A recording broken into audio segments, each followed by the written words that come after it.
ओम शांति। 11 दिसंबर। बाबा याद दिला रहे हैं, बच्चे तुम आत्मा भी निराकार हो, अशरीरी हो, और मैं तुम्हारा परम पिता भी निराकार अशरीरी हूँ। एक तुम्हारा देह का पिता है, मैं तुम आत्माओं का पिता हूँ। जब तुम मेरे साथ परम धाम में रहते थे तो वहां शरीर न होने के कारण बातचीत नहीं हो सकती, रूह-रिहान नहीं हो सकती। तुम यहाँ आ गए हो, तुमको अपना अपना शरीर है। मैंने भी तुम्हें ज्ञान देने के लिए इस ब्रह्मा का ये तन लिया है। अब मैं तुम्हारे सम्मुख हूँ और तुमसे बात कर रहा हूँ। जब तक शरीर न हो बात होगी नहीं। अब तुम्हें भी शरीर है, मुझे भी शरीर है। मैं तुम्हें याद की यात्रा सिखा रहा हूँ। मैं अविनाशी सर्जन भी हूँ। तुम्हें ऐसा राजयोग सिखाता हूँ कि तुम्हारे जन्म जन्म के पाप नष्ट हो जाते हैं और तुम 21 जन्मों के लिए निरोग हो जाते हो। वहाँ कोई रोग होता ही नहीं, कोई विकर्म होता ही नहीं। तुम्हारे कर्म अकर्म हो जाते हैं, तुम बहुत सुखी हो जाते हो। मैंने तुम्हें ये याद की यात्रा सिखाई है। ये टॉपिक बहुत अच्छा, यात्रा। मैं भी गाइड हूँ, मुझे तुम सभी लिबरेटर, गाइड, रहमदिल, पतित पावन, दुख हरता कहते आए। तो मैं आया हूँ तुम्हें गाइड करने। तुम भी पांडव हो, तुम भी गाइड हो, तुम भी सबको घर जाने का रास्ता बताते हो। मैंने तुम्हें रास्ता बताया है, तुम सबको बताते हो। ये यात्रा का टॉपिक बहुत अच्छा है। भक्ति में भी चारों धाम की यात्रा करते रहते हैं। कई तो एक जन्म में 4 बार भी यात्रा करते हैं। और जब यात्राओं पे लोग जाते हैं तो पवित्र रहते हैं। उन दिनों पवित्र रहते थे। काशी में जाते हैं, पवित्र रहते हैं। बाबा हंस रहे हैं कि काशी वाले पवित्र नहीं रहते, लेकिन यात्रा पर जो जाते हैं वो पवित्र रहते हैं, भक्ति करते रहते हैं। तुम्हारी है ये याद की यात्रा, आंतरिक यात्रा। तुम आत्माभिमानी बनते हो और परम धाम में जाने की यात्रा करते हो। 84 जन्मों की तुमने यात्रा की है, उसकी बाबा तुम्हें स्मृति दिलाते हैं। इस यात्रा से तुम पावन बन जाते हो और अपने धाम वापस चले जाते हो। यही याद की यात्रा तुम्हें सबको सिखानी है। तुम गाइड हो। मेरे बारे में अनेक बातें लिख दी हैं शास्त्रों में। अभी बिंदु स्वरूप है तो उसका मंदिर कैसे बनाएंगे, इसलिए बड़ा शिवलिंग दिखा देते हैं।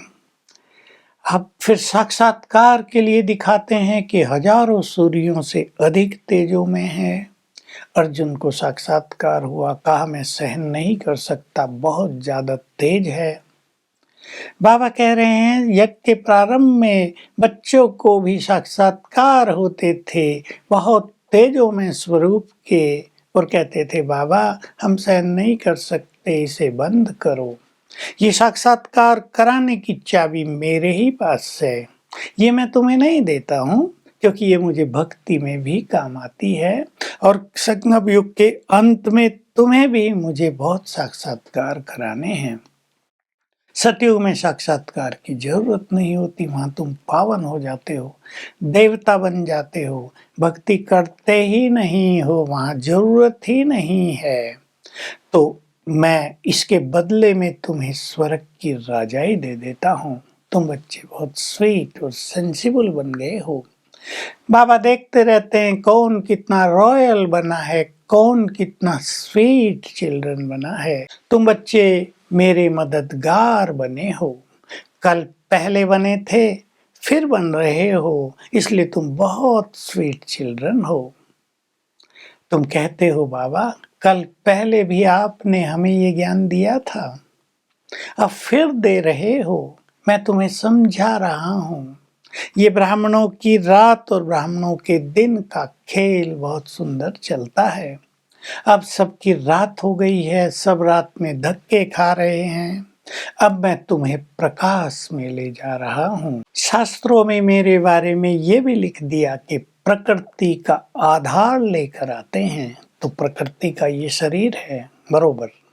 मैं इस शरीर का आधार लेकर तुम्हारे सामने आता हूँ, तुम्हें त्रिकालदर्शी बना देता हूँ, तुम्हें संपूर्ण ज्ञान देता हूँ, तुम्हें बता देता हूँ तुम देवी देवता थे, तुम कितने पावन थे, अब तुम कैसे धीरे धीरे सीढ़ी उतरकर नीचे आ गए हो। अब जनसंख्या बहुत बढ़ गई है, सरकारें भी कोशिश करती हैं जनसंख्या न बढ़े, बर्थ कंट्रोल का प्लान चलाते हैं, लेकिन तुम उन्हें समझा सकते हो ये तो बाप का काम है।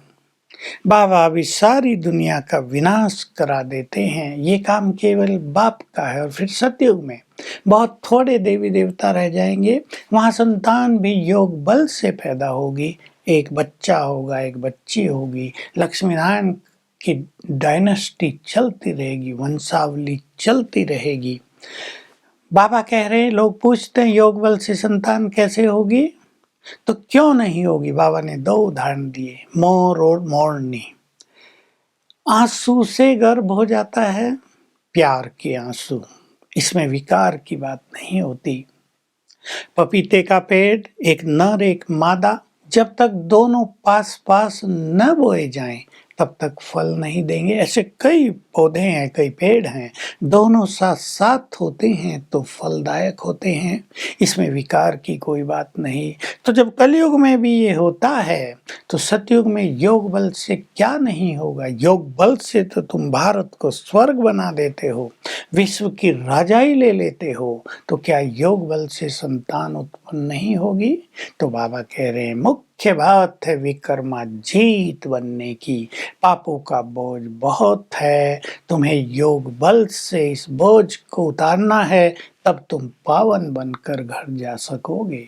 वरदान है, अपने अंतर्मुखी स्वरूप में रहकर अपने और बाप के गुप्त रूप को प्रत्यक्ष करने वाले सच्चे स्नेही भव। जो अंतर्मुखी रहते हैं उनकी आंतरिक शक्तियां जागृत हो जाती हैं, वो इस संसार के वैभवों में, व्यक्तियों में और किसी लुभावनी चीज में आकर्षित नहीं हो सकते, बंधन में नहीं आ सकते। तो जब आंतरिक शक्तियां जागृत हो जाती हैं, अपना शक्ति स्वरूप जागृत हो जाता है, तो सर्वशक्तिवान भी प्रत्यक्ष हो जाते हैं। अपनी शक्तियां प्रत्यक्ष हुई, उससे सर्वशक्तिवान भी प्रत्यक्ष हुए। ऐसे बच्चों को कहा जाता है स्नेही बच्चे। स्लोगन है, निश्चय में रहो और जन्म सिद्ध अधिकार है मेरा, बाबा का वर्षा मेरा है। इस नशे में रहो, इस शान में रहो तो कभी परेशान नहीं होंगे। तो आज हम सारा दिन बाबा के स्वरूप को विजुअलाइज करने का, उस पर बुद्धि स्थिर करने का अभ्यास करेंगे और फील करेंगे। उसके वाइब्रेशंस मुझे मिल रहे हैं, जैसे उसकी शक्तियों का झरना मेरे ऊपर बह रहा है, झरनों के नीचे जैसे कि हम स्नान कर रहे हैं हर घंटे में एक बार। ओम शांति।